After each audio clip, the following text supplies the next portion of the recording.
Hello बच्चों, part 4 है आपका वाक्य सेंटेंस। ठीक है, आज हम पार्ट 4 वाक्य पढ़ेंगे। जैसा कि आप जानते हैं, ध्वनि से वर्ण बनते हैं और वर्णों से क्या बनते हैं, शब्द बनते हैं और शब्द आपस में मिलकर वाक्य बनाते हैं। इसमें दर्शाया गया है जैसे कि ध्वनि होता है बोलना, जो हम बोल रहे हैं ध्वनि है। वर्ण आ, ई, क, ख, ग, ये सारे क्या हैं, वर्ण।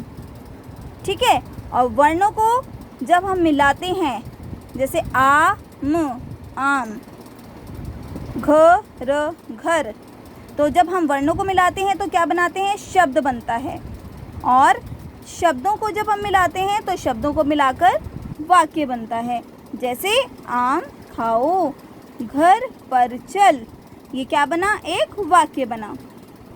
निम्नलिखित वाक्यों को पढ़िए और समझिए। अब जो ये वाक्य दिए गए हैं इनको आप पढ़ के समझिएगा। का हॉकी राष्ट्रीय भारत है खेल। क्या इस वाक्य से आपको कुछ समझ में आ रहा है? ये वाक्य क्या है? नहीं आया ना?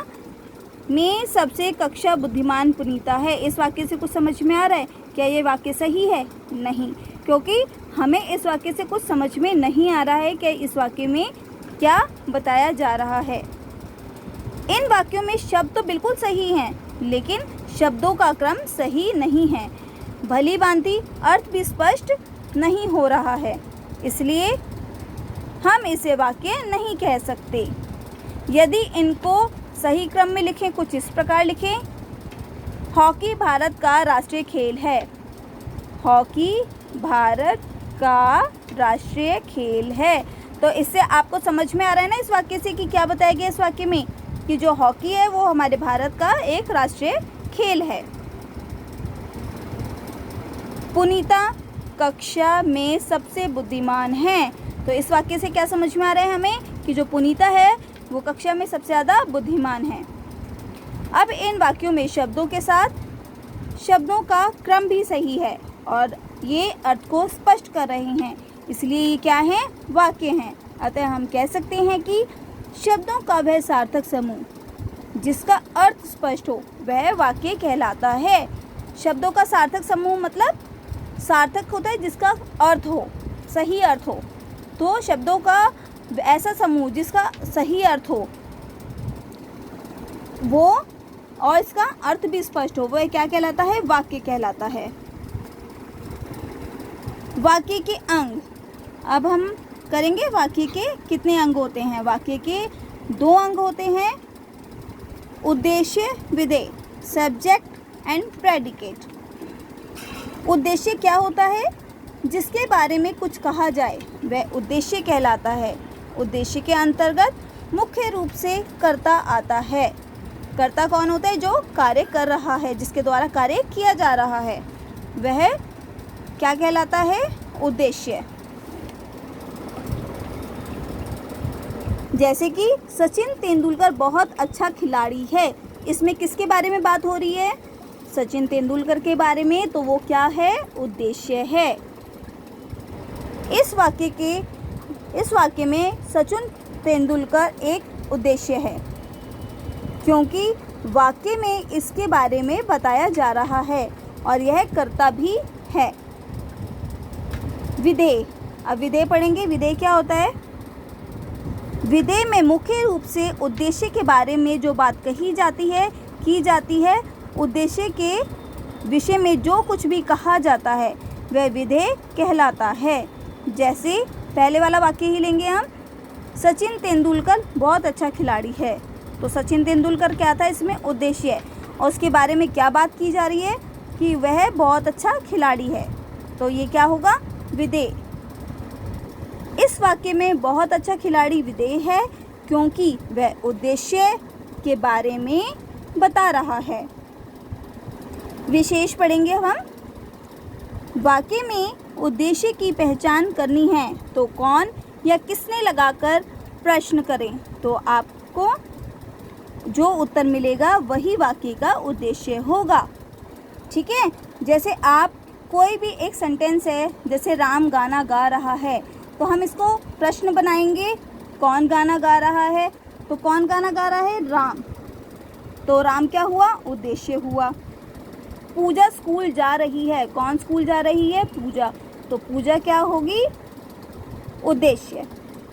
इसमें जैसे बताया गया हमारे अध्यापक बहुत अच्छा पढ़ाते हैं। तो कौन अच्छा पढ़ाते हैं? हमारे अध्यापक। रमा ने आज स्कूल में पुरस्कार जीता। किसने स्कूल में पुरस्कार जीता? रमा ने। तो ये दोनों क्या हुए? उद्देश्य।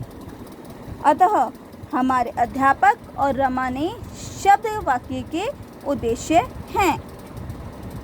वाक्य में कभी कभी उद्देश्य अकेले आते हैं तो कभी कभी उद्देश्य के साथ उनकी विशेषता बताने वाले शब्द भी आते हैं।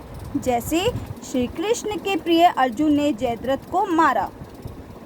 श्री कृष्ण के प्रिय अर्जुन ने, ये किसके साथ है?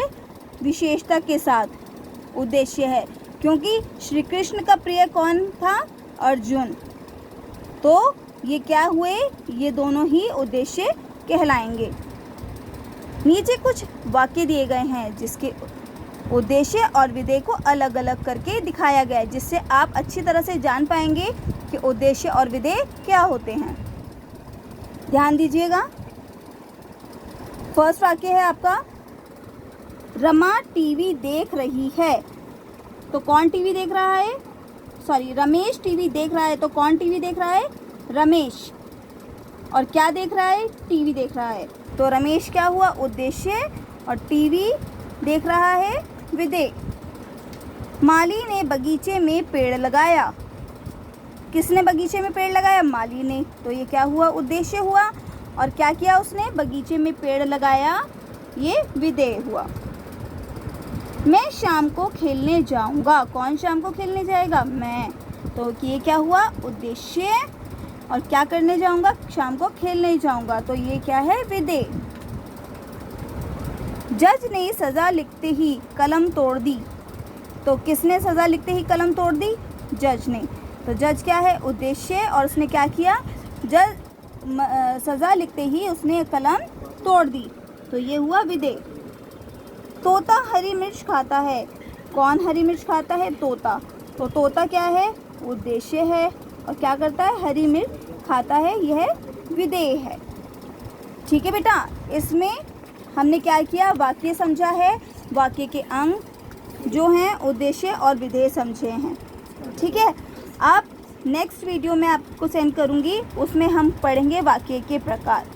ठीक है, तो आप वाक्य की परिभाषा, वाक्य के अंग अच्छी तरह समझेंगे और पढ़ेंगे। धन्यवाद।